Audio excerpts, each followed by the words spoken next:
Com certeza, 2021 foi um ano de muita bondade de Deus.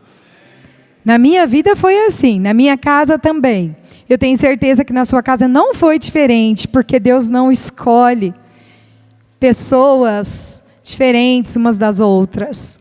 Quando nós nos chegamos a Ele, Ele acolhe a todos. A diferença é que uns se achegam, outros fogem.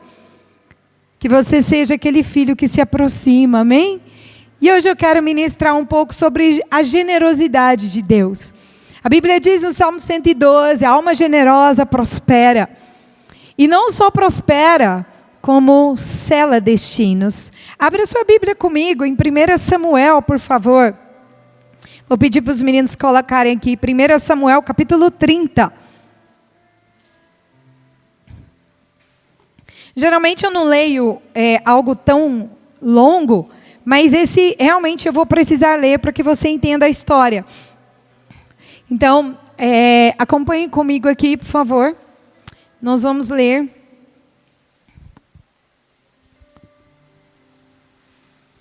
Nós vamos ler até o capítulo 20. Até o 20. Amém? É muito importante que você leia, porque quando você lê, o seu cérebro internaliza a informação. Tá bom? Quando você ouve, é muito bom, mas quando você lê, você internaliza. Vamos ler aqui? Quando Davi e seus homens chegaram a Ziclag, no terceiro dia, os amalequitas haviam atacado o Neguebe, devastando e incendiando a cidade de Ziclag. Tomaram como cativas todas as pessoas que lá estavam, mulheres e homens adultos, jovens e os idosos, e a ninguém mataram, mas os levaram consigo, quando decidiram seguir o seu caminho. Logo que Davi e os seus homens chegaram à cidade, observaram que ela fora totalmente queimada e que as suas mulheres, os seus filhos e filhas tinham sido sequestrados. Então Davi e todos os que estavam com ele prorromperam em exclamações de horror, brados de dor e pranto, e choraram até se esgotarem as lágrimas. As duas mulheres de Davi, da mesma forma, haviam sido levadas presas. Ainoã, da cidade de Jezreel, e Abigail, de Carmelo, a que fora esposa de Nabal. Davi ficou profundamente triste e angustiado. Seus próprios seguidores estavam tão amargurados com o sequestro de seus filhos e filhas que falavam em apedrejá-lo. Davi, entretanto, encontrou ânimo em Yahvé, o Senhor, seu Deus. Vamos parar só aqui um pouquinho, depois você volta lá no próximo verso. Primeiro, eu preciso que você entenda essa história aqui, o que está acontecendo. Em casa, você vai ler o capítulo 29, porque aí você vai ter uma noção do contexto dessa história. Mas Davi foi um homem ungido rei ainda na adolescência. E eu quero dizer algo aqui para os pais. Fique atento ao que Deus está fazendo ao seu filho adolescente. E ao seu filho que ainda é criança. Porque aquilo que Deus faz na infância ou na adolescência, Deus está trazendo um norte para o futuro. Não só daquela criança, mas de toda a sua casa. Os filhos têm uma fala que direciona a ação de Deus para a família. Muitos pais não ouvem o que as crianças dizem. Deixa para lá. Depois você fala. Não, escuta o que seu filho tem a te dizer. Isso pode ser um norte para você e um norte ministerial para o seu filho. Davi foi ungido rei, mas ele não assumiu o trono. Davi aqui tinha o carro, mas não recebeu a chave do carro, porque ele era menor de idade. Davi ainda precisava passar por um processo de transformação. Olha aqui para mim, quem sabe você que está aqui, tem até uma palavra de Deus, mas Deus ainda não te entregou a chave da promessa, porque Ele está esperando você alcançar a maioridade. E a maioridade é a resposta de um processo que nós nos submetemos, nós aceitamos passar. E a Bíblia diz que Davi começa agora a fugir de Saul. Saul era o antigo rei de Israel. Saul sabe que um novo rei é consagrado. E ele sabe que esse homem é Davi. Saul teme Davi, embora Davi seja tão bom para Saul.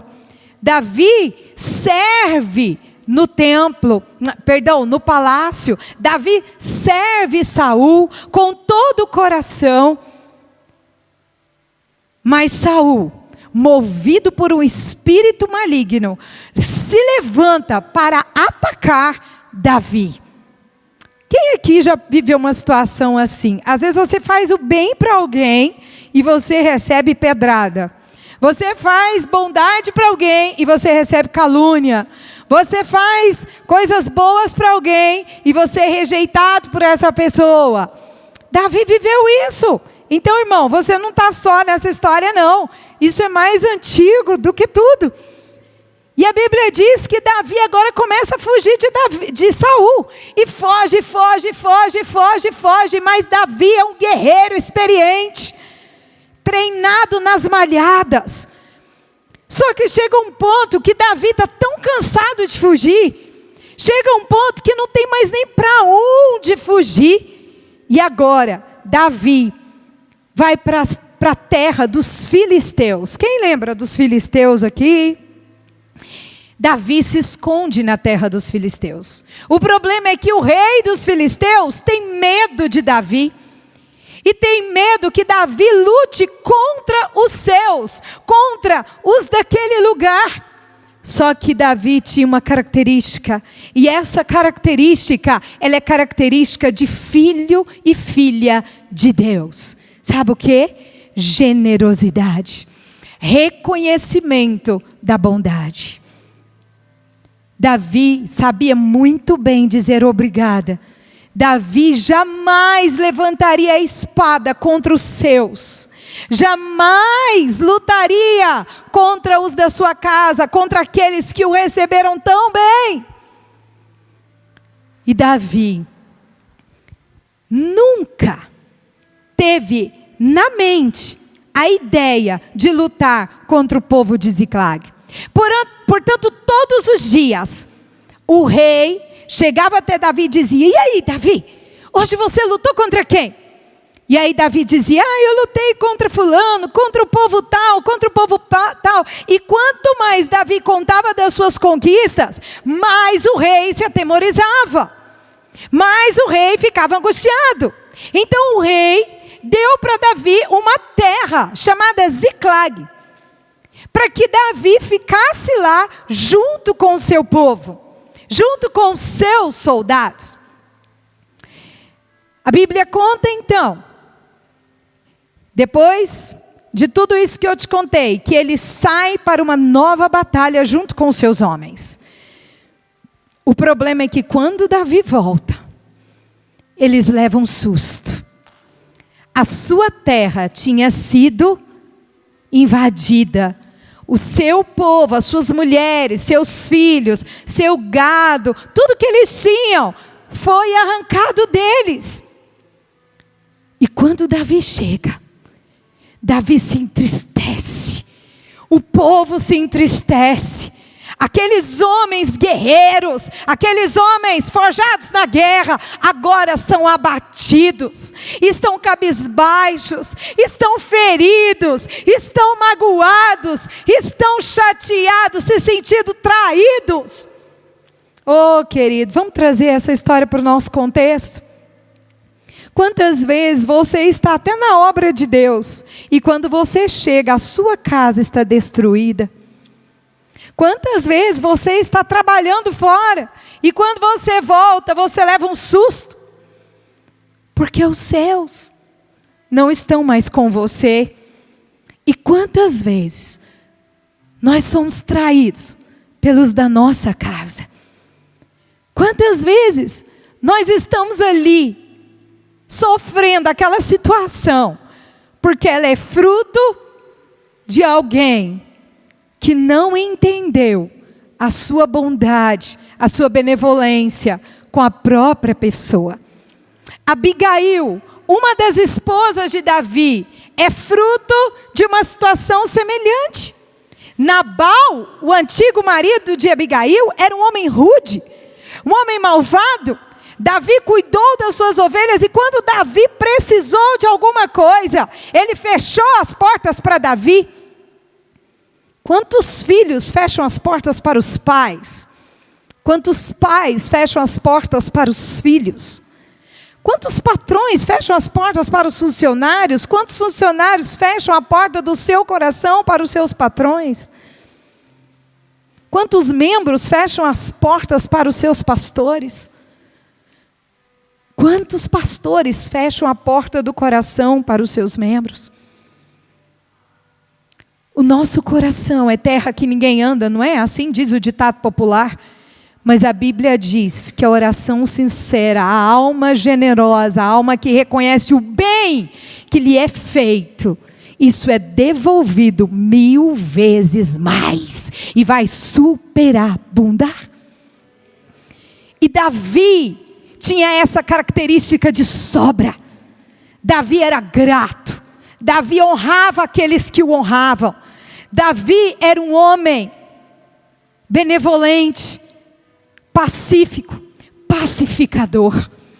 E a Bíblia diz que aqui, os seus homens desesperam. Eles entram em pânico, eles não sabem o que fazer. Mas agora eu quero ler com vocês, porque essa é mais uma das características de Davi.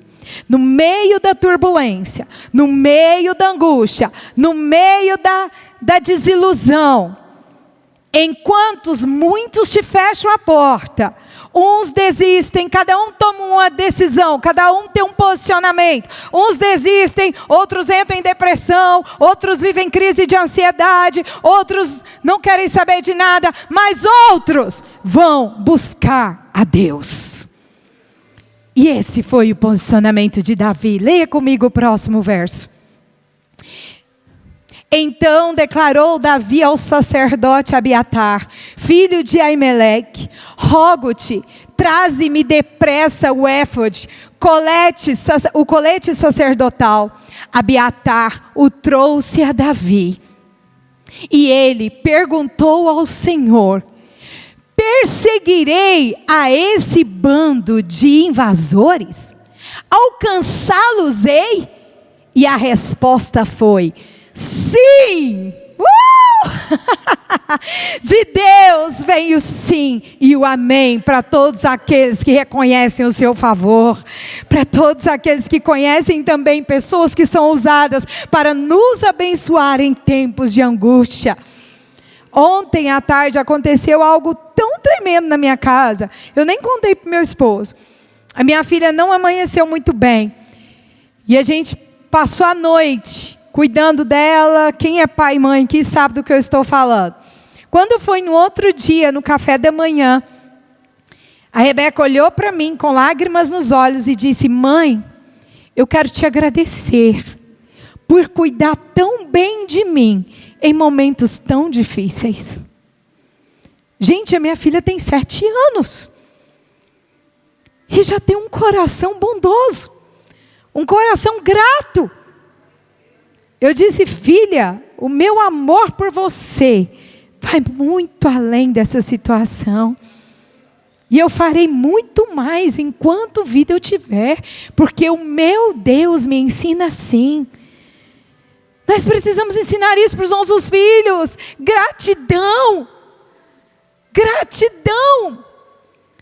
E a Bíblia diz que nesse momento, Davi diz: persegue-os, porque aliás, aqui o Senhor está dizendo para Davi, persegue-os, porque certamente os alcançarás e libertarás os prisioneiros. Oh meu Deus, eu não sei se o pastor Gustavo lembra daquela música, mas fala, persegui os inimigos e os alcancei, os consumi, os atravessei. Sobre os pés do Senhor caíram. Quem lembra? Não mais se levantaram. Quando Deus está com você, e você tem uma promessa sobre a sua vida, e você é grato, e você reconhece o que as pessoas fazem por você, e você pergunta a Deus, você sonda a Deus, oh querido, você persegue os seus inimigos até o fim, e Deus te entrega um a um, porque Ele é conosco, e Ele não te nega uma vitória. Você não precisa temer os seus inimigos. Davi foi se esconder na terra dos seus inimigos, e ali ele foi altamente abençoado.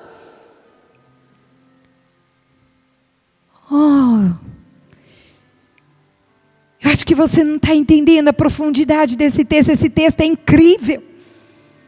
Esse texto é incrível.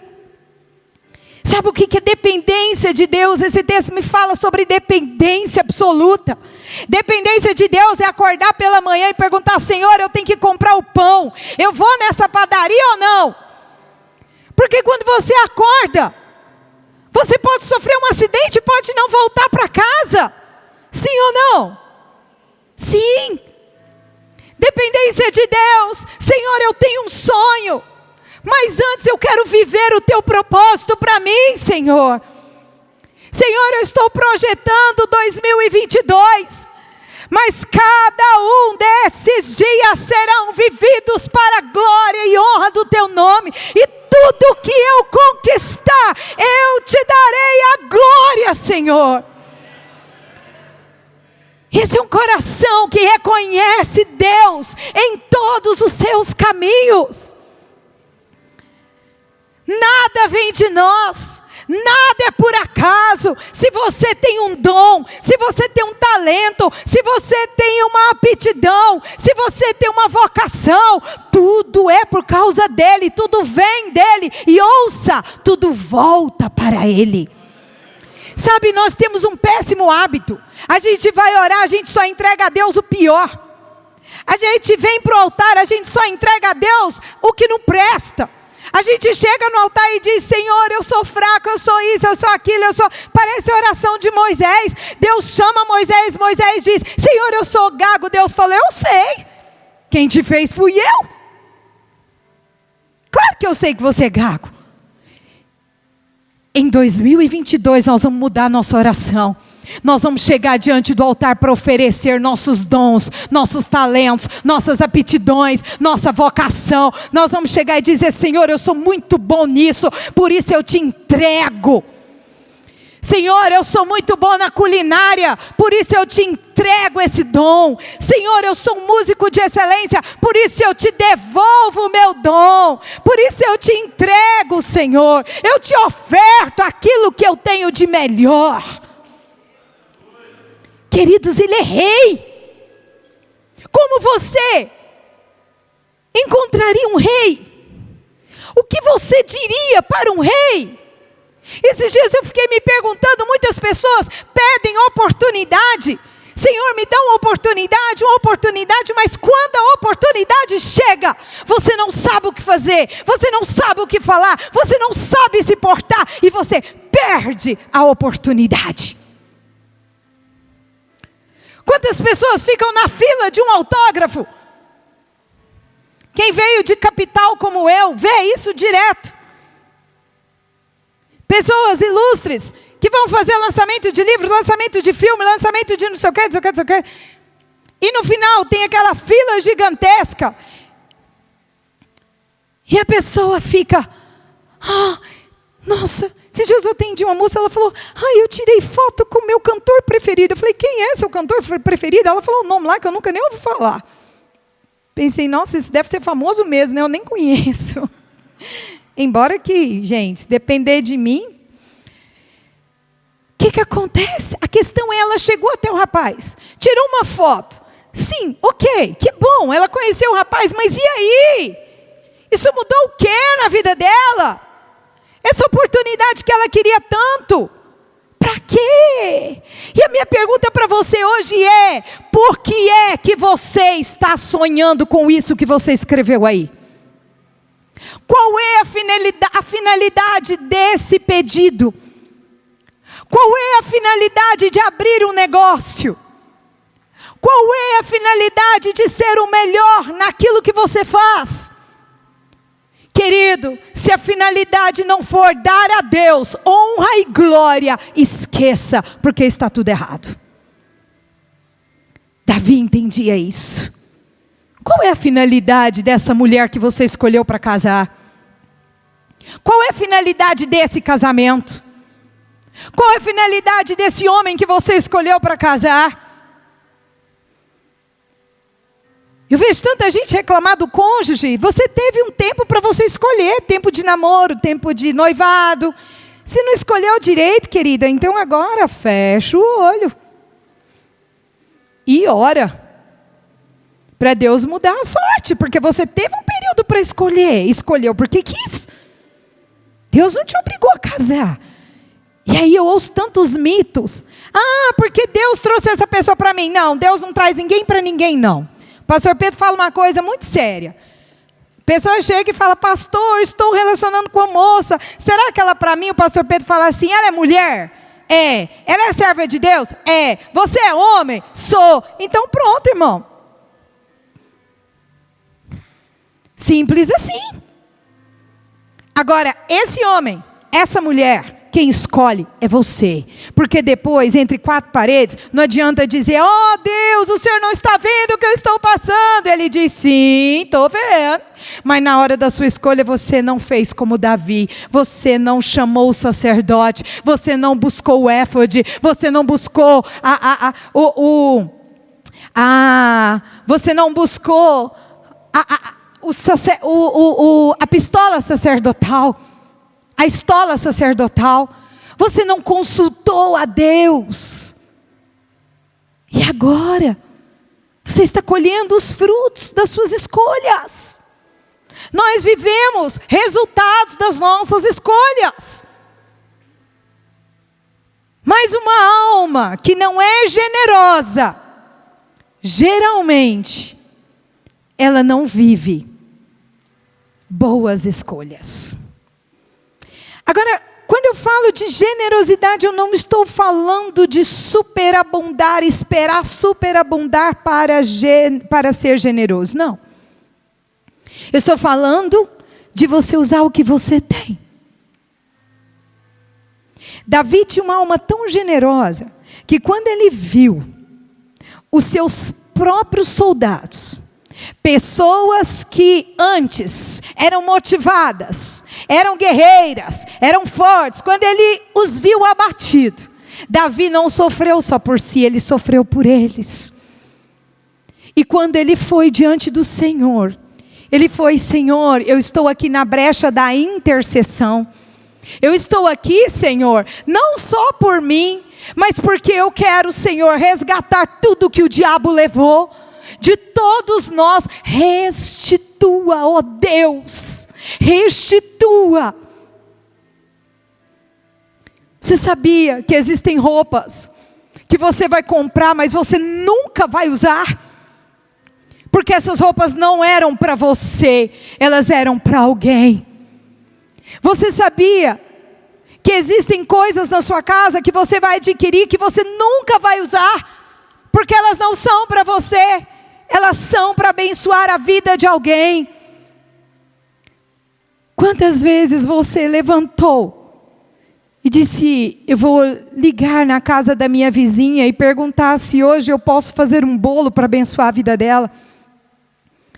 Quantas vezes você ligou para alguém e disse: você está precisando de alguma coisa? Eu gostaria tanto de te abençoar. A irmã Sânia, que está lá no hospital, que já recebeu o milagre para a honra e glória do Senhor Jesus, né, igreja? Né, Sandra? Em nome de Jesus. Ela tem uma fala que eu gosto muito. Ela sempre abençoa a gente. Sempre. Assim como a Sandra também, seu Mauro, fica financiando a Rebeca. Mas ele sempre tem esse coração generoso. Mas a Sânia tem uma fala que me chama a atenção. Às vezes, quando ela traz alguma coisa, eu sempre digo, nossa, Sânia, não precisava, minha irmã, muito obrigada, mas realmente eu sei que para você é complicado. Ela fala, pastora, não impeça a minha bênção. Eu falo, é verdade. Eu vou aceitar, porque aceitando aquilo que você está ofertando na minha vida, você mesma está abrindo as portas da generosidade. O reino de Deus é totalmente diferente do que você aprendeu no banco de uma faculdade. Aqui 2 mais 2. Eles não se multiplicam. Aqui quanto mais você divide, mais você tem.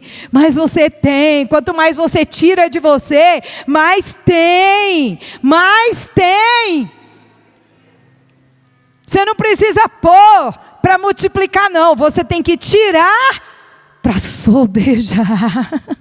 Para sobrar. E agora, vamos ler o próximo? Davi partiu com 600 homens que estavam com ele e chegaram à torrente de Besor, onde permaneceram alguns. Porquanto cerca de 200 deles estavam absolutamente sem forças para atravessar o ribeiro. No entanto, Davi e 400 homens continuaram a perseguição. Você pode olhar para o seu irmão e dizer, se em 2022 você não tiver fé suficiente, eu terei por você. Fala para ele. Se 2022 você não persistir o suficiente, eu quero persistir por você. Fala para o seu cônjuge, se 2022 você não conseguir ir além, eu estou junto com você. O tempo todo. Muitos não conseguiram enfrentar esse gigante. Olha quantos ficaram para trás. Mas Davi disse, eu vou em nome do Senhor e no seu nome. Oh, querido, quando nós estamos aqui 19 dias em jejum, em oração, nós estamos dizendo para você, igreja, se você não tem força, a liderança dessa igreja tem força por você. A liderança dessa igreja não está brincando de ser crente. Nós estamos aqui pagando um preço muito alto por sua vida. Porque a gente acredita no propósito de Deus para você. Quando nós entramos numa campanha de Daniel, 21 dias de jejum e de oração, nós não estamos brincando de cristianismo, nós estamos crendo por você, estamos juntos, porque quando você é abençoado, eu também sou, quando você prospera, eu prospero, quando você cresce, eu cresço, quando você tem longevidade, eu sou abençoada, quando você vê além, eu também vejo além. Oh, Jesus!